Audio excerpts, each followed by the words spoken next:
जय श्री श्याम दोस्तों, कैसे हैं आप सब। देखिए, मैं आपको बताऊंगी कि बैसाख मास शुरू हो गया है और हमें बैसाख मास का भरपूर लाभ लेना चाहिए।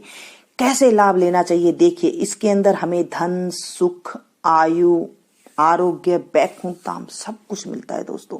इतना बढ़िया है ये बैसाख का महीना, सब मासों से बड़ा महीना है और इसमें हमें विष्णु भगवान की सेवा करनी चाहिए। साथ में जो है क्या क्या करना चाहिए, आज मैं सारी बातें आपके साथ शेयर करूंगी दोस्तों।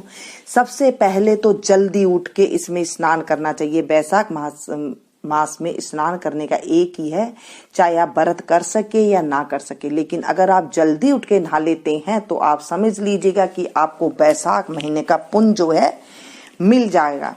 क्योंकि जब हम जल्दी उठ के नहाते हैं बैसाख के महीने में तो हमें भगवान अपने आप ही आशीर्वाद दे देता है और हमें पता ही नहीं लगता कि हमें इतना सुख कहाँ से होने लग गया। सबसे पहले तो बैसाख के महीने में जल्दी उठ के आप स्नान कीजिएगा। पूरा बैसाख का महीना होता है एक महीने का और ये शुरू होता है चैत की पूर्णिमा से और बैसाख पूर्णिमा तक, यानी कि आज के दिन अगर आपने बैसाख मास का व्रत किया है या नहीं किया है, आप अगर ये कहानी सुन लेते हैं तो भी आपको पूरा फल मिलता है। सबसे पहले आप जल्दी स्नान कीजिए, उसके बाद आप पीपल के पेड़ के नीचे जाइए, वहां पर आप जल अर्पण कीजिए, रोली, अक्षत, चावल और आप थोड़ी सी मोली और धूप दीप अवश्य वहां पर दिखा के आना चाहिए दोस्तों। वहां पर 3 फेरी भी अगर आप लगा सकते हैं तो लगाना चाहिए, लेकिन ध्यान रखिएगा रविवार के दिन जो है पीपल को जल अर्पण नहीं करते हैं, इससे महादोष होता है, आदमी दलिद्र हो जाता है धनवान की जगह।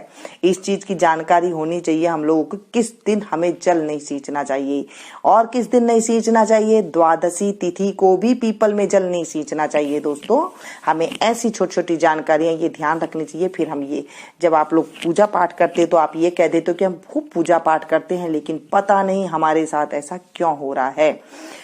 अगर आपने बैसाख में तो वैसे 1 महीना व्रत करना चाहिए। किसी भी समय आप भोजन कर सकते हैं, दोपहर में भी कर सकते हैं, शाम को भी कर सकते हैं, रात को भी कर सकते हैं, इसमें ऐसा नियम नहीं है। रविवार को नमक, अगर आप व्रत कर रहे हैं तो रविवार को आप नमक नहीं लेना चाहिए इसके अंदर, ऐसा हमारे उसमें लिखा हुआ है। आप घर में आकर के जब आप पीपल सींच करके आ जाए, घर में आके बांदरी की कहानी जरूर सुननी चाहिए दोस्तों। बैसाख के महीने में बांदरी की कहानी का बहुत महत्व है और ये बांदरी कहानी मैं आपके साथ आज आपको सुनाने जा रही हूँ। आप 1 महीना पूरा ये बांदरी कहानी सुनना और इसका लाभ उठाना और औरों को भी इसे सुनाना, क्योंकि जब हम किसी को सुनाते हैं तो हमारे धर्म में ये कहा गया है, हिंदू धर्म में हमारे शास्त्र में ये कहा गया है कि जब हम किसी को कुछ कथा, अच्छा कुछ धर्म की बातें बताते हैं तो जो भी कोई सामने वाला पुण्य करता है तो हमें अपने आप ही उसका 16वां हिस्सा मिल जाता है। तो हम जितनों के पास ये चीजें जानकारियां भेजते हैं, पुण्य की जितनी भी बातें करते हैं, तो हमारे पास अपने आप ही पुण्य मिल जाता है, हमें 16वां हिस्सा सुख का अपने आप ही मिल जाता है दोस्तों। ये बैसाख मासम की जो मैं आपको बातें बता रही हूँ बहुत ही अमोघ महीना है, तो आप इसे जरूर नहीं छोड़िएगा, चाहे आपसे व्रत करा जाए या ना करा जाए। लेकिन बांदरी की कहानी के लिए आपको 5 मिनट अवश्य निकालना बहुत जरूरी है दोस्तों, जरूर करिएगा। बैसाख स्नान में हमें क्या क्या करना चाहिए ये पहले तो मैं आपको बता दूं। देखिए, बैसाख की महीने में जो है, जब बैसाख का महीना में स्नान करते हैं ना, उसमें जो है 1000 गौएं, लाख गौओं का जो दान का जितना फल मिलता है ना, इतना फल हमें बैसाख स्नान से मिलता है दोस्तों। इतना इसका वो है। बैसाख के महीने में क्या चीज देनी चाहिए? बैसाख के महीने में मटका जरूर देना चाहिए, जो पानी का मटका होता है ना।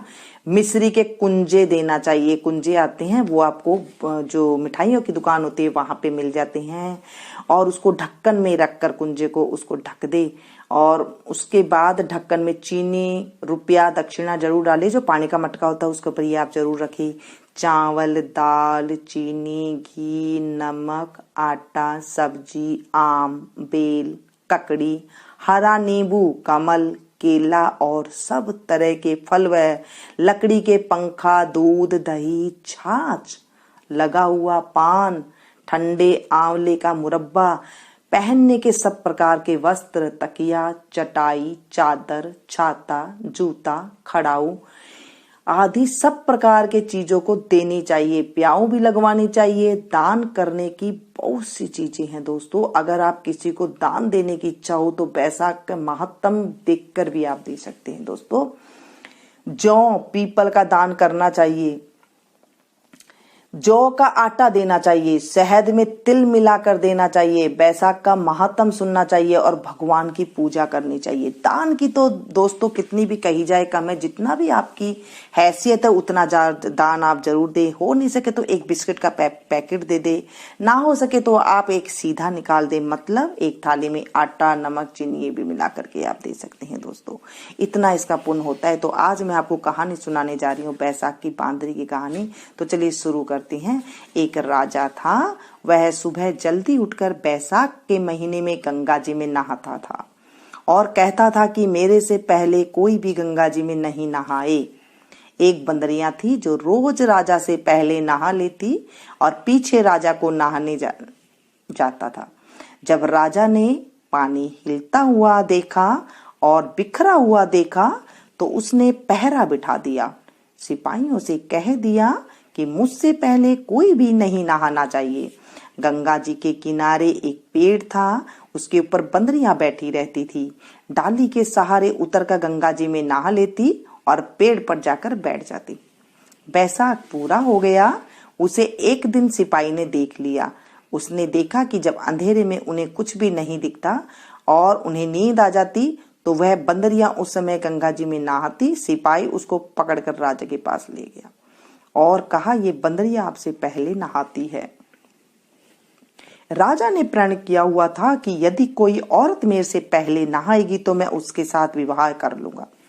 राजा ने बंदरिया से विवाह कर लिया, धर्म मानने लग गया। बैसाख में नहाने से बंदरिया के बच्चे होने की आशा हो गई। पूरा महीना हो गए। जब बंदरिया ने पूछा, मेरे बच्चा होएगा तो मैं किसे जगाऊंगी? राजा बोला, महल में एक घंटी बंधवा दी और कहा, जब तेरे दर्द हो तू घंटी हिला देना, फिर आकर मैं तेरा सारा इंतजाम करवा दूंगा। राजा ने कई रानियां थी, उन्होंने उस बंदरिया से पूछा, ये घंटी किसने बांधी है? तब वह बोली, राजा जी ने बांधी है, मेरे बच्चा होगा तब मैं बुलाऊंगी। एक रानी ने कहा, जरा बजा कर तो दिखा, राजा आएगा कि नहीं। बंदरिया ने घंटी बजा दी। राजा आया। जब पूछा, घंटी क्यों बजाई? तब बंदरिया बोली, रानी ने कहा था बंदरिया के बच्चा होने लगा तो उसने घंटी बजाई। राजा नहीं आया। फिर रानियों ने बंदरियों से पूछा कि मेरे बच्चा कैसा पैदा करूं? तब रानिया ने कहा, आंखों पर पट्टी बांध ले, ओखली में सिर दे दे। फिर बंदरिया ने बैसाख नहाने के पुण्य से एक अति सुंदर लड़का हुआ। होते ही रानी ने राजा को कहा दिया, दासी को दे दिया और कहा, इस बंदरिया के बच्चे को नदी में बहा दो और बंदरिया के पास आटे का खून में लपेट कर रख दो। राजा ने आकर पूछा, क्या बच्चा हुआ है? तब रानी ने कहा, बच्चा नहीं हुआ, ये ईंट पत्थर हुआ है। फिर राजा ने संतोष कर लिया कि रानियों को बच्चा नहीं होगा तो इसलिए इसके भी क्या होगा। इधर उधर दासी बच्चे को फेंकने लगी तो उसने नदी में नहीं फेंका गया। कुम्हार मिट्टी का बर्तन बना रहा था, उसके अंदर रखकर आ गई। कुम्हार और कुम्हारी खुदी हुई मिट्टी लेने गई तो देखा तो बहुत सुंदर बच्चा सो रहा है। तब कुम्हार अपनी पत्नी से बोला, हमारे बच्चा नहीं है, इसलिए भगवान ने हमें बच्चा भेजा है, यदि तू पाल ले तो अपने घर ले चले। कुम्हारी बोली, ले चलेंगे, अपनी खातिर ही भगवान ने भेजा है। कुम्हारी ने उसको पाल पोस कर बड़ा कर दिया। लड़का रात दिन पढ़ने लगा। वह कुम्हार मिट्टी का हाथी बनाकर बेचा करता था। एक दिन लड़का बोला, पिताजी मेरे को भी हाथी घोड़ा दो, मैं इससे खेलूंगा। फिर हाथी घोड़ा ले जाकर कुएं पर बैठ गया। लड़के को सारी बात का पता लग गया कि मैं बंदरिया के हुआ था और रानियों ने मुझे मारने के लिए दासी को दे दिया था। कुएं पर दासियां पानी भरने के लिए आई तो वह दासियों को देखकर बोला, मेरा मिट्टी का हाथी घोड़ा को पानी पिला दो। तब दासियां बोली, मूर्ख, कभी मिट्टी का हाथी घोड़ा भी पानी पीता है क्या? लड़का बोला, मूर्ख, कहीं बंदरिया के भी ईंट पत्थर पैदा हुआ है क्या? दासियों ने जाकर रानी से कहा, एक कुम्हार का लड़का है, उसने हमें यह बात कही और घड़े पर कांकरी मारकर फोड़ दिया। तब रानी ने जहर का लड्डू तैयार किया और कहा, ये लड्डू उस लड़के को खिलाओ। दूसरे दिन वे दासियां उस लड़के को वह लड्डू खिलाने गई तो भगवान ने उस लड्डू को गोंदगिरी का लड्डू बना दिया। अगले दिन दासियों ने आकर देखा कि वह मरा नहीं है और खेलता फिर रहा है। इस पर रानी रूठ कर सो गई। राजा ने आकर पूछा, रानी क्यों सो रही हो? तब रानी ने जवाब दिया, कुम्हार को अपनी बस्ती से निकाल दे। राजा ने कहा, ये क्या कड़वा बोलती हो? पर रानी ने जिद करके कुम्हार को निकलवा दिया। कुम्हार जंगल में रहने लगा। वहां वह लड़का बोला, पिताजी मेरे को 108 करवे और 108 गोले बना दो। वह ठंडे ठंडे घड़े भरकर बैठ गया। गणगौर के लिए मिट्टी लेने के लिए बहुत सारी लड़कियां आई। राजा की साहूकारनी भी आई और बगीचे में बैठकर खेलने लग गया। खेलते खेलते प्यास लग गई। ये लड़कियां उस लड़के से बोली, हमें पानी पिला दो। वह लड़का बोला, मेरे पास तो गोलियां हैं, इन्हें खाती जाओ, चली आओ और मेरे पीछे फिरती जाओ। फिर कई लड़कियां ने कहा, मैं तेरी गोली नहीं खाऊं, हमें प्यास लग रही है, तू खा ले। वह लड़की आगे आकर बैठ गई। लड़कियां एक एक करके गोली खाती गई और ठंडा पानी पिया और उसके चारों तरफ फिरने लगी। सब लड़कियां ने पेट में गर्भ रह गया। लड़कियां मिट्टी लेकर घर गई तो पीछे उनके बाप ने ब्याह का साया निकलवाया तो सावा ना निकला। पर उसने कहा, इनका ब्याह तो हो जाना चाहिए। बाद में लड़कियों में से किसी का जी घबराए तो कोई रोटी नहीं खाए, कोई उल्टी करे। फिर सबने उनसे पूछा, तुम्हारे ये क्या हो गया? मुझे तो पता नहीं, मैं तो मिट्टी लेने गई थी। वहां पर कुम्हार का लड़का हमें एक एक गोली देता गया और पानी पिलाता गया और खुद बीच में बैठ गया और हमसे कहा, तुम चारों तरफ फिरो। यह बात सुनकर सबके बाप कुम्हार के लड़के के पास गए और बोले, हम अपनी लड़कियों का ब्याह तेरे साथ करेंगे। उसने सबके साथ फेरे लिए। कुम्हार बोला, आप बड़े आदमी हो, राजा रानी हो, मेरा बेटा ऐसा क्या करेगा? पर सब कोई उसके साथ अपनी अपनी लड़कियों का विवाह कर गए। बहुत सा धन दौलत देकर अपनी अपनी लड़कियों को विदा कर दिया और इस तरह 108 बहुएं आ गई। फिर सबके लड़के भी हो गए और 108 कमरे बनवा दिए। सब बहुओं के लिए भी कमरे बनवा दिए। फिर लड़के ने कहा, पिताजी हम सारे नगर में दावत को बुलावा देंगे। आपके इतनी बहुआं आई है और इतने पोते हो गए। कुम्हार ने कहा, जिमा दो। तब सारी नगरी और राजा रानी को बुलावा दे दिया। सब कोई जीवने आए और राजा का परिवार भी सेना सहित खुद आया। लड़के ने कहा, बंदरियां क्यों नहीं लाई? राजा ने कहा, बंदरियां को भी बुलवा लेते। राजा ने बंदरियां को बुलाने के लिए रथ पाल की सजाकर भिजवा दिया। वहां पर सारी सभा के बीच सोन की चौकी पर सुंदर गद्दी बिछवा दी। फिर बंदरियां आई तो गद्दी के ऊपर जो है बैठा दिया और 108 बहुओं से कह दिया कि ये बंदरियां मेरी जन्म की माँ है और सब कोई सोने की मोहरें देकर गोद में पोते देती जाओ। फिर सब बहुएं आई और सोने की मोहरें देकर पैर छूकर गोद में पोते देती गई। बंदरियां सबको आशीर्वाद देती गई। राजा की रानियां समझ गई और राजा से कहा, ये हमें बुलाकर हमारा अपमान कर रहे हैं, इसलिए हम जा रहे हैं। फिर राजा भी लड़कर बोला, हे भाई तू बंदरियां का इतना स्वागत क्यों कर रहा है? लड़का बोला, यह बंदरियां मेरी जन्म की माँ है।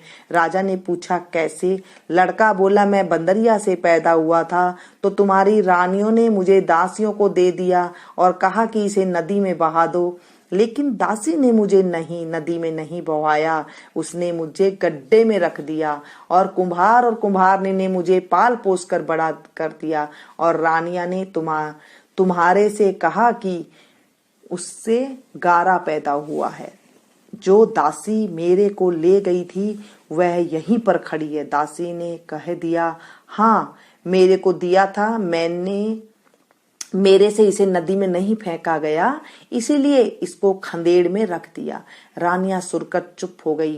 पीछे राजा ने रानियों को छोड़ दिया और बंदरिया को साथ ले गया। साथ में पोतों और बहुओं और बेटों को साथ वे बड़े गाजे बाजे से अपने घर ले गया और सबको अलग अलग महल बनवा दिए।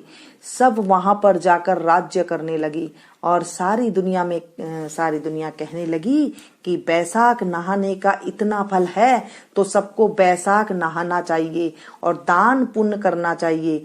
बाद में कुम्हार से कहा, तेरे को जितना धन चाहिए ले ले, तेरा मन चाहे तो मेरे घर पर रह जा, तेरा मन हो तो तू अपने घर पर रह, क्योंकि तूने बहुत बड़ा उपकार किया है। फिर उसको बहुत सारा धन दे दिया। बंदरिया बैसाख नहाई तो राजा जी का राज्य पाया और 108 पोते पाए।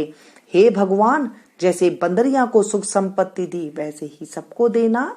जो कोई इस कहानी को कहता है और सुनता है और भगवान की कृपा से उसकी सब मनोकामना पूर्ण करना। दोस्तों, इतना फल है इसका बैसाख की महात्म कहानी का। किसी की पूरे महीने चुगली ना करे, निंदा ना करे और इस कहानी का भरपूर लाभ उठाएं। दोस्तों, इसे ज्यादा से ज्यादा शेयर करें और इसे लाइक जरूर दें। मिलती हूँ मैं एक नई कहानी के साथ।